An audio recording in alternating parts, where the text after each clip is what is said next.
بنبدأ في المستقبل في زمن بيكون فيه الذكاء الاصطناعي متطور جدا، وصناعة الروبوتات وصلت لدرجة كبيرة من التطور هي كمان، واتطورت لدرجة انها بقت بتساعد البشر في كل حاجة، وكمان بقت تقريبا جوه كل بيت. وبنشوف ان الناس حياتهم بقت اسهل، ووجود الروبوتات بقى امر طبيعي جدا لحد ما بتحصل حاجة تغير كل ده. فبيحصل ان مجموعة من الروبوتات بقيادة روبوت اسمه هارلين بتخترق بروتوكول الامان، وبتبدأ تتصرف بشكل معادي للبشر. وبنعرف ان هارلين ده هو واحد من الروبوتات اللي اتصنعت واتطورت في شركة شيفرد روبوتوكس تحت قيادة مهندسة البرمجة والتطوير فال شيفرد. وبيكون الروبوت هارلين عايش معاها هي وبنتها اللي اسمها اطلس اللي بيكون عمرها 10 سنين. وبنعرف ان هارلين ده اتطور بشكل غير مفهوم، واخترق اكواد برمجة الامان اللي كتبتها فال، واللي بتعتبر واحدة من افضل المبرمجين في العالم. وبكده بيكون هارلين اول روبوت متمرد على البشر. بعديها بيكون هارلين جيش من الروبوتات، وبيبداوا في مهاجمة البشر لدرجة انهم بيقتلوا اكتر من 1,000,000 شخص. وعشان كده بيتكون تحالف دولي لمواجهة الروبوتات المتمردة والقضاء عليهم. وبيقدر تحالف البشر يهزم الروبوتات وبيقضي على عدد كبير منهم. لكن هارلين بيقدر يهرب في صاروخ فضائي ويخرج بره كوكب الارض، لكنه بيسيب رسالة للبشر بيقول فيها انه هيرجع في يوم من الايام عشان يقضي على كل البشر. وبتعدي 28 سنة وبنشوف قوات التحالف الدولي للقضاء على الروبوتات لسه مستمرين في القضاء على الروبوتات الهرباء من وقت الحرب. وبيعملوا كمين لروبوت اسمه كاسكا، وده كان مساعد لهارلين. وبتعمل القوات مسح حراري للشقة اللي كاسكا مستخبي فيها، وبتأكدوا انه جواها. لكن لما بيقتحم القوات الشقة بيكتشفوا ان كاسكا هو اللي عامل لهم الكمين، وان الشقة كلها مفخخة. وبيقدر كاسكا يوقع عدد كبير من الجنود، وبيهجم كاسكا على الجنود الباقيين وبيبدأ يضرب فيهم. لكن بيكونوا محضرين جهاز صدمات كهربائية بيشل حركته وبيقدروا يقبضوا عليه.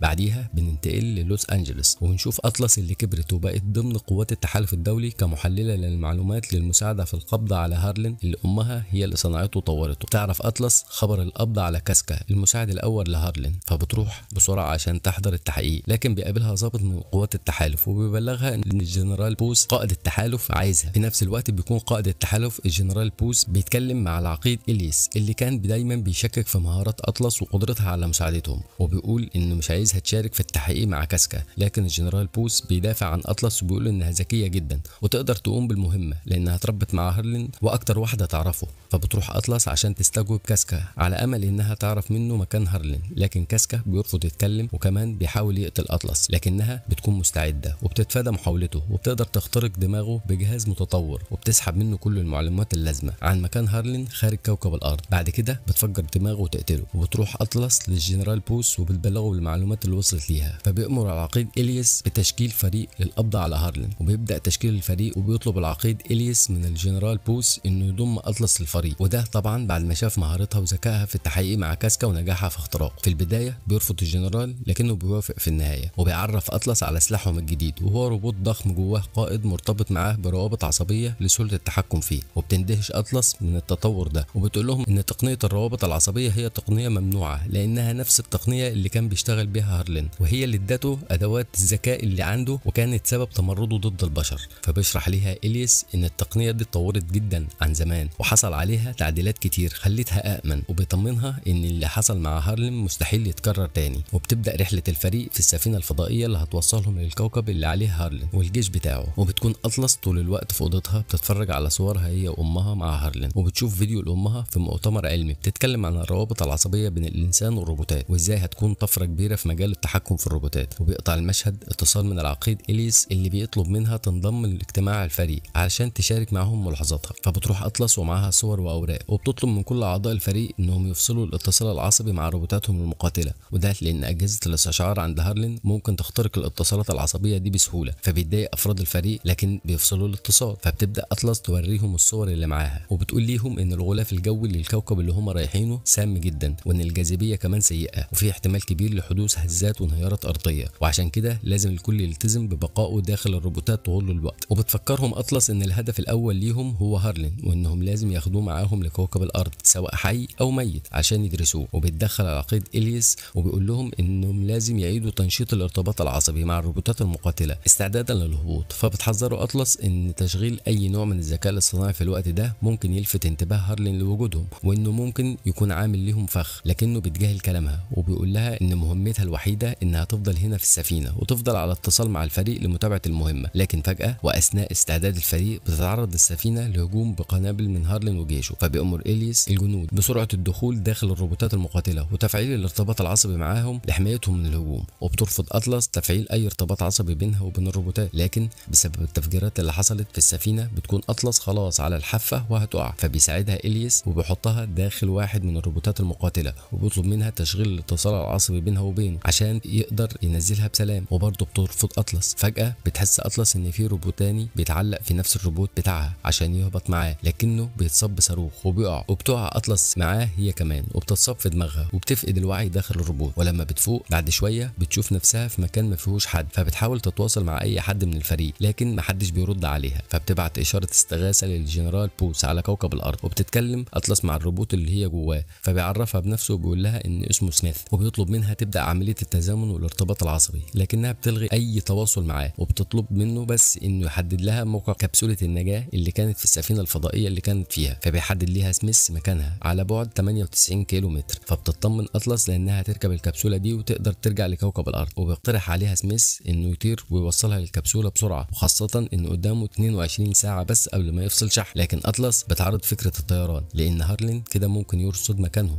ويربهم بطياراته بسهوله، فبيطلب سميث من اطلس انها تتصل معاه عصبيا عشان يكون التواصل والتحكم بينهم اسهل. لكن اطلس بترفض برضه وبتطلب منه انه يوصلها لمكان الكبسوله من سكات. واثناء مشيهم بيمروا على مكان مليان بالروبوتات المقاتله بيكونوا متكسرين، فبتحزن اطلس جدا لما بتلاقي كل الجنود اللي جواهم ميتين. فبتطلب اطلس من سميث انه يجمع السلاسل التعريفيه للجنود عشان ترجعها معاها للارض كنوع من التكريم ليهم. لكن لما بيوصلوا للروبوت اليس مش بتلاقي اليس جواه، فبتفرح لان ده معناه احتمال انه يكون عايش. وبتطلب اطلس من سميث انه يشغل مستشعرات الحركه عشان تشوف اذا كان اليس في مكان قريب منه ولا لا. وبالفعل بيرصد سميث حركه في المكان حواليهم، لكنها للاسف مش بتكون حركه اليس، لكنها بتكون حركه جنود هارلين اللي محاوطين المكان. وبيبدا جنود هارلين الهجوم على سميث، وبتشوف اطلس كاسكا مساعد هارلين، فبتفهم ان هارلين صنع منه نسخه تانية غير اللي اتقبض عليه في الارض. وبيحاول سميث واطلس الهرب، لكن كاسكا وجنوده بيلحقوهم، فبتأمر اطلس سميث انه يرمي عليهم قنبله ايونيه. فبيحذرها سميث ان السطح مش مستقر، لكن اطلس بتصر على تفجير القنبله، فبينفذ طلبها. فبيحصل انهيار ارضي كبير وبيقع سميث واطلس وكاسكا في الحفره. ولما بتستقر التربه من حواليها بتكتشف اطلس انها اتصابت في رجلها اصابه كبيره لدرجه ان في عظمه اتكسرت وخرجت من مكانها. فبيقول لها سميث انه مستعد يعمل ليها الاسعافات اللازمه ويعالج رجلها، لكنه محتاج انها تشغل الارتباط العصبي بينهم. فبتوافق اطلس مضطره، وفعلا بتلبس الجهاز الخاص بالارتباط العصبي وبيبدا سميث يسعفها. وفجاه بتشوف كاسكا وهو بيخرج من الانهيار وبيتصل بهارلين وبيبلغوا ان اطلس موجوده، فبيأمر هارلين انه يجيب له اطلس باي طريقه وباي ثمن. كمان بنشوف هارلين حابس الياس في مكانه بيعذبه علشان ياخد منه الكود السري للانظمه الدفاعيه لكوكب الارض، لكنه بيتفاجئ ان اللي معاه نص الرموز بس. بعديها بنرجع لسميث اللي بيقول لاطلس ان مخها رافض الاتصال معاه لانها خايفه ومش قادره تثق فيه، وان سميث لازم يوصل لذكرياتها عشان الاتصال يكون متكامل. فبتسمح اطلس لسميث انه يدخل منطقه الذكريات، فبيشوفها مع هارلين اللي كانت بتحبه وتعتبره اخوها، لكنه خان ثقتها فيه. ومن وقتها اطلس بتكره الروبوتات ومش بتثق في اي روبوت، وبيفهم سميث هو ده العائق اللي بيمنع اتمام الاتصال ما بينهم. فبيحاول انه يطمنها ويقول لها انه مستحيل يكون زي هارلين وانه يخون ثقتها فيه ابدا. فبتطمن اطلس وبيوصل لدرجه الاتصال ما بينهم ل 60%، وبيخرج سميث واطلس من الحفره وبيكون فاضل 14 ساعه بس وسميث يفصل شحن. فبيمشوا بسرعه علشان يوصلوا لكبسوله النجاه. واثناء ما هم ماشيين بتشوف اطلس نوع غريب من النباتات عنده زهور عجيبه بتعجب بيها اطلس جدا وبتسميها بلانتي. وفي الوقت ده بيتفاجئ اطلس بكاسكا قدامه وبيهاجم سميث، فبتضرب عليه قنابل حراريه وبيحصل انفجار ضخم بيدمر كاسكا. وبتشوف اطلس راس كاسكا قدامها، فبتخطر ليها فكره انها تاخد من راس كاسكا جهاز الاستشعار اللي حددوا بيه مكانها، فبتستخدمه لتحديد مكان هارلين. وبتطلب اطلس من سميث انه يتوجه لمكان هارلين، فبيقول لها سميث ان الوقت ضيق والافضل انهم يتوجهوا للكبسوله، لكنها بتصمم على مواجهه هارلين.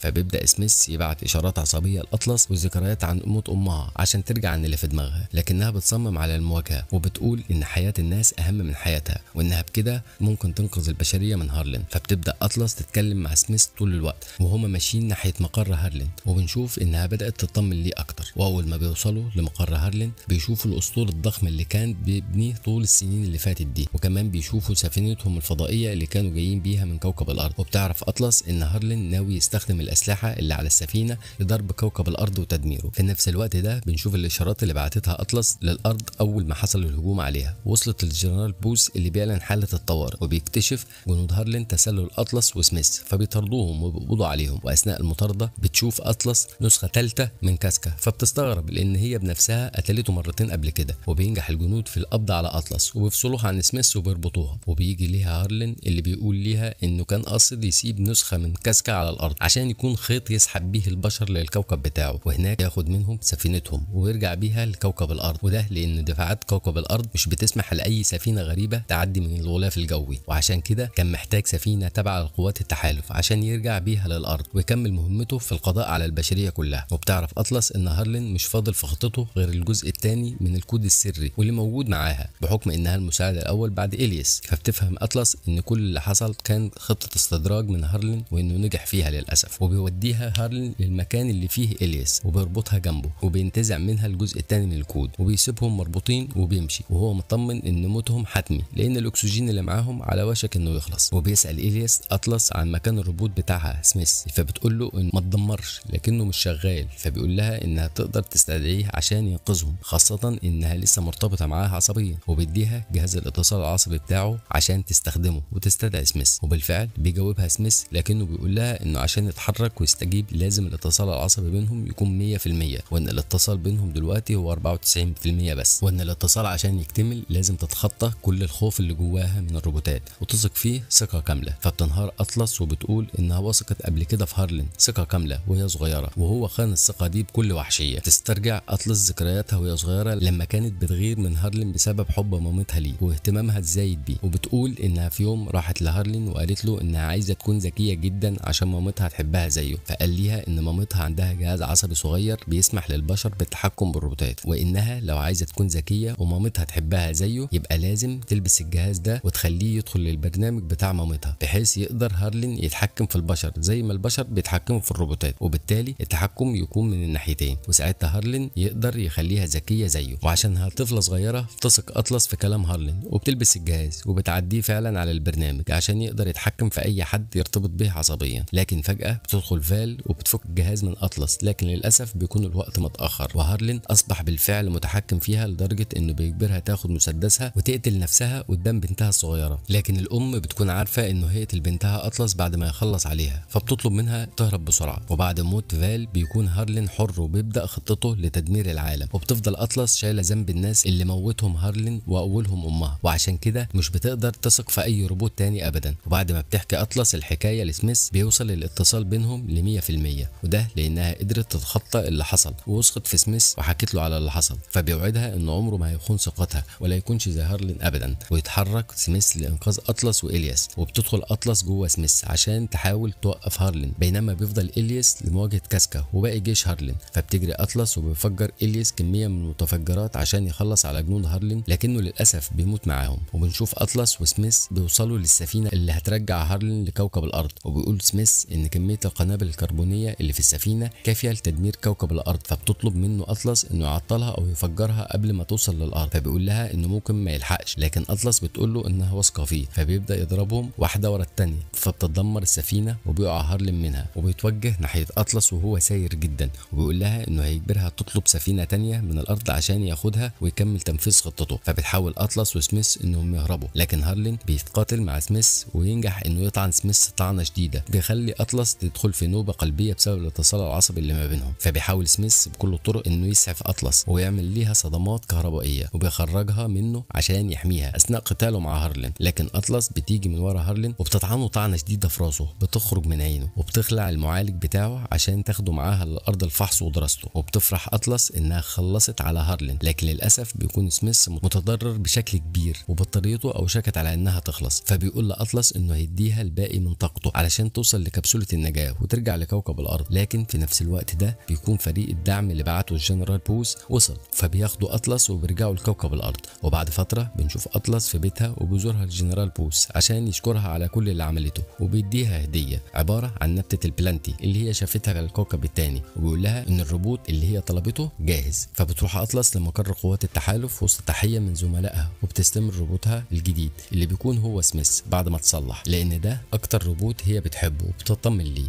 وهنا بتكون البدايه، لكن البدايه اللي ده وقتها فعلا انك تشترك على القناه.